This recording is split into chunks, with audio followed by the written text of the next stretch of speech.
हाँ, मैंने कसम उठाई है, मैं देश नहीं बिकने दूंगा। मैं देश नहीं बिकने दूंगा कि कसम खाकर सत्ता में आई मोदी सरकार लगातार सार्वजनिक संपत्ति को बेच रही है। प्रधानमंत्री नरेंद्र मोदी की अध्यक्षता में आर्थिक मामलों की कैबिनेट समिति ने आईडीबीआई बैंक की रणनीतिक बिक्री को मंजूरी दे दी। इस बैंक में केंद्र सरकार और एलआईसी की कुल हिस्सेदारी 94% से ज्यादा है। आईडीबीआई बैंक को बेचने का फैसला ऐसे वक्त में किया गया है जब बैंक ने वार्षिक आधार पर 5 साल बाद मुनाफा अर्जित किया। उसने मार्च 2021 को समाप्त वित्तीय वर्ष 2020-21 में 1359 करोड़ रुपए का शुद्ध एकल मुनाफा कमाया। अखिल भारतीय बैंक कर्मचारी संघ ने आईडीबीआई बैंक का निजीकरण करने से जुड़े सरकार के फैसले का विरोध करते हुए इसे एक प्रतिगामी कदम बताया।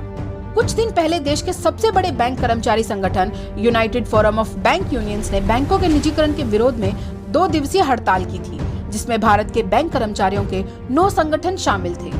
ऐसे वक्त में जब अर्थव्यवस्था अपने सबसे बुरे दौर में पहुंच गई है, जरूरत थी कि सरकारी बैंकों को सहयोग देकर अर्थव्यवस्था में तेजी लाई जाए।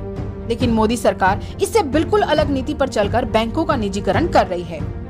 साल 1969 में इंदिरा गांधी जी ने 14 बैंकों का राष्ट्रीयकरण किया, क्योंकि निजी बैंक समावेशीकरण के लिए अपनी सामाजिक जिम्मेदारी नहीं निभा रहे थे। वो सिर्फ अपने मालिकों के हाथों की कठपुतली बने हुए थे। राष्ट्रीयकरण की शुरुआत कांग्रेस ने इसलिए की थी कि विकास का लाभ देश के सभी हिस्सों तक पहुंचे। लेकिन राष्ट्रीयकरण के 52 साल बाद अब मोदी सरकार इस चक्र को उल्टी दिशा में घुमा रही है, क्योंकि उसे जन सरोकारों से कोई मतलब नहीं है। उसे सिर्फ और सिर्फ अपने कुछ उद्योगपति मित्रों की चिंता है।